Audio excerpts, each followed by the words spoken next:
Are giraffes OP? Let's find out about the giraffes in the meta. They're pretty cute. Oh! Knockout! The Africa server is full of extremes. You've got the most powerful builds in the game, including the largest terrestrial build in the entire game currently. But while the African bush elephant may indeed be the largest, it isn't the tallest. That title goes to the subject of today's video, the giraffe. But is being the tallest build in the game actually that effective of Giraffes are aliens and you cannot convince me otherwise. a strategy? How does it play out in practice? And what abilities did the giraffe spec into in order to compound its innate advantages?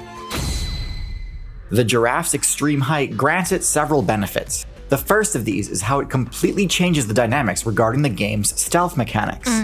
Most top predators in the African savanna opt for the ambush strategy to get within striking range of their targets. They tend to rely on a combination of innate camouflage and use of natural cover to evade detection, while closing Stealth stat is OP in the game. most of the distance, breaking from cover only at the last possible second when they believe they can close the remaining distance before the target has a chance to react. This strategy is almost completely useless against the giraffe, because the stealth benefit from natural cover, things like tall grass and bushes, is entirely negated when viewed from a high vantage point. I feel like somebody, when they were making their character, was like, what if I make the head like a meter above the body? And that's what happened. While staying low to the ground may obscure your character from the perspective of something like a gazelle or zebra, to a giraffe you are completely exposed and your approach was seen coming from quite a ways off. The second main benefit granted to the giraffe via its height is a bonus to its defense. What was the zebra doing there? Because the giraffe's hurt box is elevated significantly off the ground, it's extremely difficult for most players to land a hit on the giraffe's vitals. In conclusion, long legs for the win. I have short legs. In fact, for literally every relevant threat in the African meta, landing a strike on the giraffe's weak point requires either a risky jump strike or an ambush from an elevated position, neither of which are very efficient strategies. Just imagine when they're birthing the baby. The fall distance. That fall distance, guys. That's like a 6-foot drop. My God, giraffes, they hit their head when they're born. With the jump strike in particular being easily punishable by any of the giraffe's many powerful counterattack options. Speaking of, let's take a look at what those are. The giraffe's reach not only keeps its own vitals out of attack range, but also makes it very easy for a giraffe main to land their own attacks. Similar to horses and zebras, the giraffe's main method of attacking is its kick, dealing moderate damage to any target that dares enter the giraffe's zone of control. However, when the giraffe really needs to deal some damage, it resorts to its signature move, the ossicone bash. The giraffe swings its neck in a wide arc, with the intent to I've never seen a giraffe whip its neck back and forth. connect with the horn-like protrusions on its skull, called ossicones. Connecting with this attack means pretty much instant game over for any player it hits, unless they have an extremely large health pool, such as another giraffe. However, it is a bit more risky to just throw this move out, considering that it puts your normally out of reach weak point in a potentially vulnerable position. Oh, whoa, this is awkward. And also deals a little recoil damage with each use as well. And if an attacking player does manage to dodge the first swing and get in Just think about the whiplash. close, using this move becomes much more difficult, since the close range hitbox is a bit of a sour spot. But still, the mere threat of this move is enough to dissuade most attacks, to the point that most Predator players won't even bother with a high-level giraffe. Low-level giraffe mains are a lot more vulnerable, and this is where the efficacy of the giraffe's reach and height is really put to the test. Upon spawning in, the giraffe is pretty much helpless. It doesn't have the height advantage on its opponents yet, but because of its slender, lanky shape, it has disadvantage on all saving throws to avoid being grappled or knocked prone.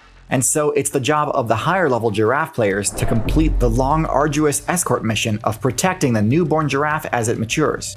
Now, because Just endure and survive the babies. the giraffe's attack range is so broad, it is able to guard a wide area and pressure a counterattack on any player that would dare target the newborn. However, because the giraffe does not possess any AoE attacks, defending against multiple opponents at once can be quite challenging, often necessitating that a newborn tank a few hits as the mother chases away one attacker at a time. Now, despite having not leveled up at all, the giraffe starts with a pretty generous amount of HP, but even so, it's not uncommon for the I bet there's been many baby giraffes that have been stompled to death by their parents. That's so sad. escort mission to fail. And with a respawn time of 15 months, this is certainly one of the most frustrating aspects of giraffe gameplay. Next, let's talk about individual matchups. First, we have the cheetah. Anyways, on a serious note, first we have the leopard. Now, the leopard is one of the most interesting matchups because of its ability to climb. Just Beyblade the neck for AoE attacks. Let's go. They do try. At least they love their babies. And attack from a high vantage point. Leopard players have been known to use their ability to climb as part of their ambush strategy, pouncing on their target from above. This could mean it's the only predator in the game with an honest shot at landing a surprise crit against the giraffe. Some animals will throw their babies as a distraction, while other animals will eat their babies. But in all honesty, this would be an insanely risky strategy, and since leopards hunt alone, there's really not much reason to try and take down such large prey, when they can survive just fine off of the standard diet of antelope and deer. Still, that's true. At some point, it's like it's not worth the fight. Against a lower level giraffe, I could see this strategy working pretty well, if no allies were around to rescue it. But since leopards kill slowly by strangling their target with their bite, this gives the giraffe's party members a lot of time to react and respond accordingly. This is similar to the issue lions have in their matchup against giraffes. Compared to some of the other potential threats, a lion can't actually deal that much damage on its own to a giraffe.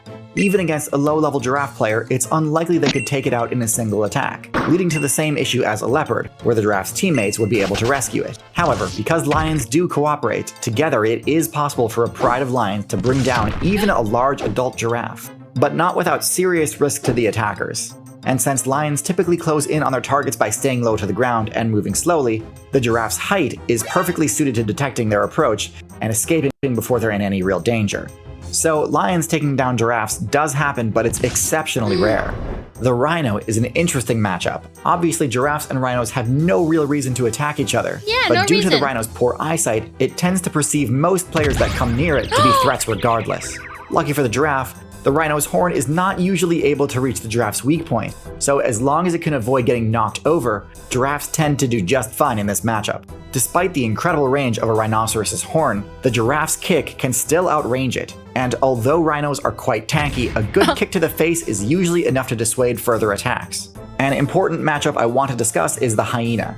Now, because rhinos are so weird. They're like chunky little derpy jocks. Because they can't really jump, hyenas don't have anywhere near the vertical threat range that lions or leopards do, so attacking an adult giraffe is pretty much out of the question. However, instead of this increased agility, hyenas have a much more powerful bite. Rather than requiring a critical hit, a hyena can crack bone with a single bite anywhere on the target, which can immediately disable their prey and make rescue attempts futile. This is particularly effective against players who rely on their teammates for protection, as even if an ally does step in to fight off the attack, nature is sad. Oftentimes it's simply too late and the damage has already been done. Eventually the teammates will move on and the hyenas will be able to close out the kill. Lastly, I don't think it's any real surprise to see that giraffes still have to respect the space of an elephant. Elephants are tall enough to gore a giraffe with their powerful tusks, so if there's ever a territorial dispute between an elephant and a giraffe, the elephant always wins. Thankfully for a giraffe, its longer legs grant it a faster run speed. So while elephants do pose a serious threat, this hardly nature's very cool, but also very sad. Ever actually results in direct damage. In fact, by and large, rather than competing with other herbivores for the best resources, the giraffe's unique access to treetops means that it actually makes a lot of sense for other herbivores to tolerate or even appreciate the presence of a giraffe. Aww. They aren't taking away any food that they would have accessed anyway, and could also serve as an early warning system if they see oh, that's so smart! Teamwork! I love that. It's why short ladies like me get tall friends. Predators coming. So, while they're definitely not the most overpowered build, they're certainly up there, near untouchable for the vast majority of their playthrough, and have fairly reliable protection in the early game. I'd put them in solid A tier. In fact, it's somewhat strange that other herbivore players haven't started speccing into similar height advantages to gain the same survival perks as the giraffe. The giraffe is extremely unique in its role in the meta, which is weird because historically, the treetop grazer giant type build has been extremely successful. Giant long-necked rhinoceros reigned supreme during the Oligocene. And before that, we saw this strategy absolutely dominate during the Mesozoic in the form of the sauropod dinosaur. So why only the giraffe in today's meta? There are a few theories on this, but that's beyond the scope of this video. In terms of strategy and playstyle, the closest thing we have today is probably the camel. But surprisingly, the giraffe is not that closely related to camels. The giraffe Interesting. only has two close relatives in the current meta. The first is the okapi, a strange build that functions as sort of a middle ground between deer and giraffes. And the second is one that basically nobody would expect, the pronghorn, which is completely different than the giraffe in both stature and location.